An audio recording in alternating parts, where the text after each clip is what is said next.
నాకు మొన్న ఎవరు ఒక కామెంట్ పెట్టారు, చాలా గమ్మతుంది అని. ఏంటన్నా శివుడంటే నీకు అంత పిచ్చేసరికి ఏమైనా కోల్పోయావా అంటే నాకు అది నీ తలరాతను మార్చి నువ్వు తల ఎత్తుకు బ్రతికేలా నేను నీ తలరాతను మార్చి నువ్వు తల ఎత్తుకు బ్రతికేలా వచ్చిన ప్రతి దాన్ని భరించే శక్తి ఉంది, ఓపిక ఉంది, సహనం ఉంది.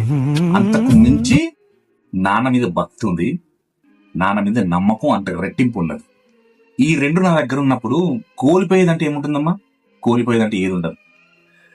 సరే, నువ్వు అడిగిన ప్రశ్నకి నేను అందుకే ఇవాళ సమాధానం చెప్పాలనిపించింది. కోల్పోవడానికి మనిషి జీవితంలో ఏది ఉంటుందంటే కొన్ని ఉంటాయి. అవి కోల్పోయాననే ఫీలింగ్ లో మనం బ్రతికితే కోల్పోయినట్టే కనిపిస్తుంది. దానికి మించిన ప్రేమ ఒకటి ఉంటుంది కదా, ఆ ప్రేమలో మనం ఉన్నప్పుడు మిగతా నీకేం కనపడవు. సో నేను శివుడి యొక్క ప్రేమలో నిలుస్తున్నా,